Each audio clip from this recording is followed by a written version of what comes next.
Good morning, good evening, and good afternoon. I am your host, JPGhost, and from one gamer to the next, thank you for stopping by.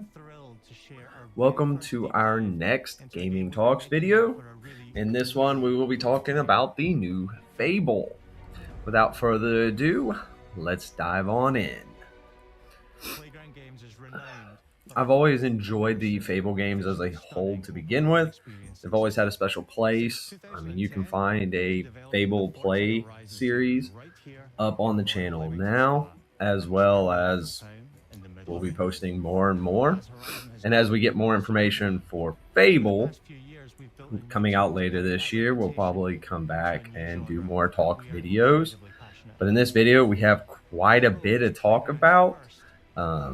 They gave us a lot at the direct, and I'm a little bit late to the game, but better late than never.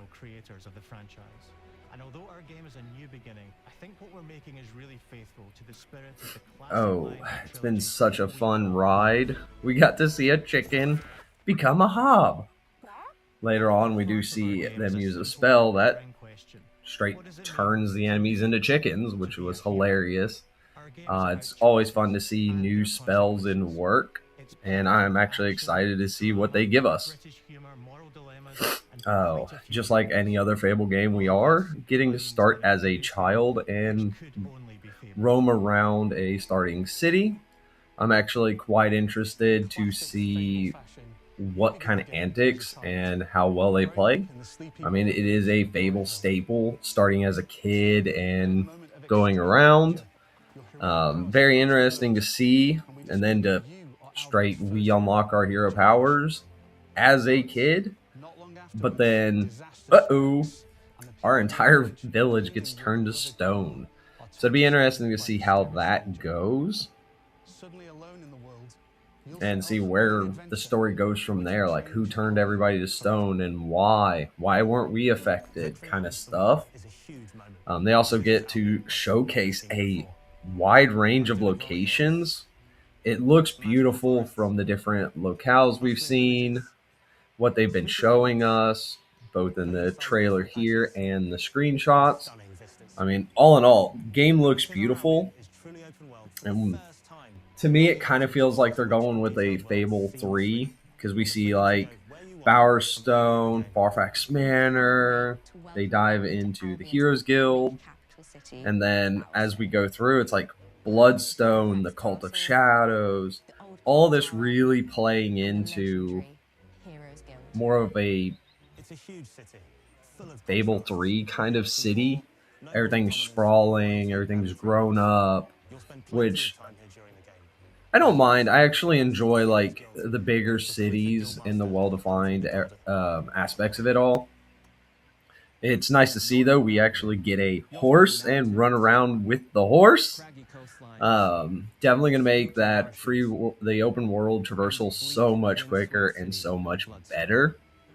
They did give us a bunch of information about character customization, and it actually has me peaked. Yes, we have to pick certain head models, but then we are able to customize the hair, the skin, tattoos, scars, and actually our outfit, which lends more like Fable 3.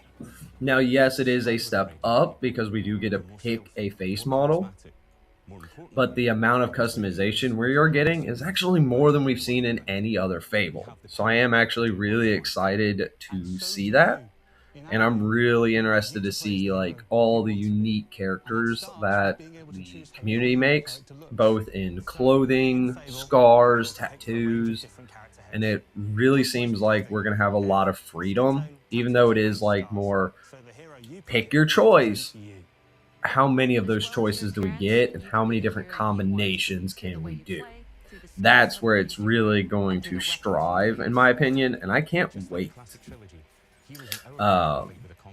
They've shown off a bunch of combat, which looks really, really interesting. It looks more fluid, and it looks like it's going to be a little bit more action-adventure and less hack and slash. Able to weave light and heavy attacks. Looks like our blocks and stuff can actually stagger enemies, opening them up to damage. And I'm really happy to see that we are getting finishers again. Um, they were very far and few between in the Fable series, but they were always fun when they happened. And seeing that they're giving it to us in the new Fable piques my interest a lot. And then, like, the spells we get to see when they go over the combat is really interesting. We see a spell that turns stuff to chickens. We see a spell like floating swords that then attack an enemy. So all in all is like really neat. And then they added in as well as like Hobbs are back, Valverines are back, Hollow Men, Trolls, plus new enemies. They went in a little bit of detail talking about enemies are going to have different defenses that we need to overcome, different weaknesses to exploit. So it sounds like they're actually diving more into these versus the older Fables where it was just hack and slash everything. And it definitely piques like my interest because it looks really cool and it looks like we're gonna have some fun interactions. We actually get to see a new spell beyond like the transformation one with the flying swords. And I'm really interested to see how our spell weaving gets done and what kind of spells they actually give us. And then as we go through, one of the big things everybody in the Fable series always loved and enjoyed was the like buying houses, interacting with everybody. Yes, some people didn't care for the mini games and stuff of Fable, but to me it was fun, and it looks like they're actually refined them and made them more not just button press, but you actually have to like hit the correct spots. But we got the multipliers, a good way to make gold. But just being able to buy the houses, buy the shops, the smithing mini game. I'm wondering what other mini games we're gonna have. It definitely piques my interest because it looks really fun, and it looks like we're gonna have a lot to do beyond the story, beyond combat. We are still getting that core Fable aspect where we get to like buy everything, work and make money on these little side jobs. And then they start diving in and talking about the living population, like over 1,000 characters fully voiced. We can talk to them all and they'll all have different reactions. Don't get me wrong, like that's a big number. And I'm wondering like how much of it's kind of like repeated, like welcome messages and stuff.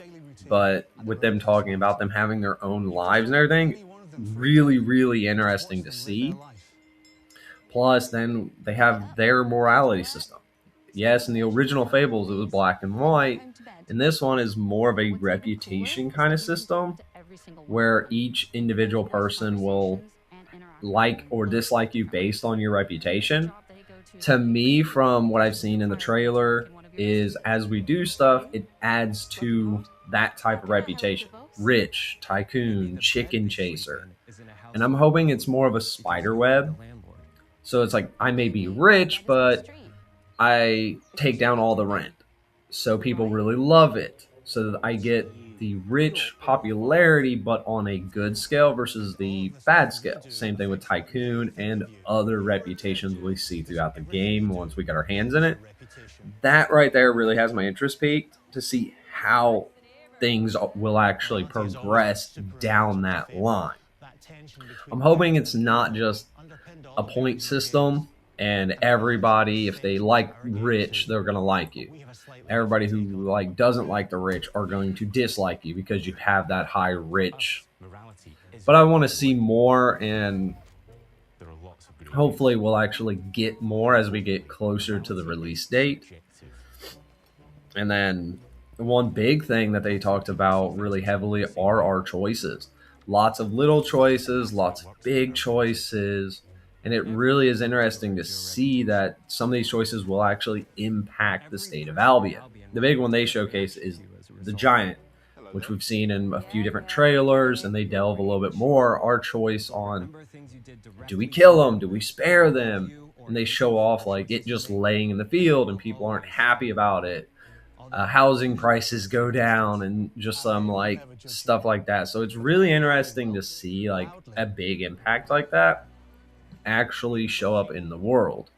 And that was always like one of my small gripes in the Fable series was like all this stuff going on in the world We don't see much impact of it. Now, in this one, it looks like they are diving into that, and it looks like we're going to get some major changes in the story, in the world, in Albion itself. And that has my interest really peaked.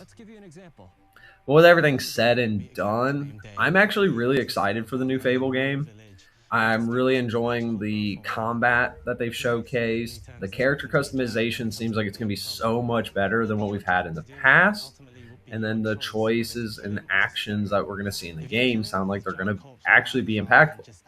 So it really has my interest peaked. Now, yes, just like the rest of the community, I am a little weary on the morality they have chosen. Not because of it being like gray, but because it seems like it's going to shoehorn a lot of these NPCs to either like us or not like us. And that's my biggest concern.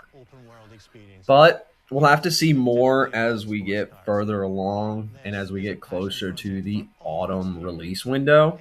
So I'm keeping my high hopes, but overall, like, I'm excited. Fable has been a series I've grown up with and I've played them all. So to see this getting this like reboot to the franchise, I am really excited to see it. And I can't wait to get more information, more trailers, and probably dive into more of these talk videos for the channel itself. But with all that said and done, it does come out on PC, Xbox, and PlayStation this time around. So that's really interesting to see since the original Fables were Xbox only, and only one of them really got a PC port. So it's definitely going to be interesting to see what the community thinks about this game as we go forward, and to see which community actually enjoys it. But with that, we've come to the end of the video. I've been your host, JPGhost.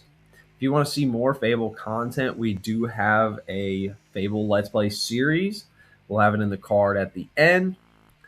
But once again, thank you all for stopping by, and we'll catch you in the next one. Later, later.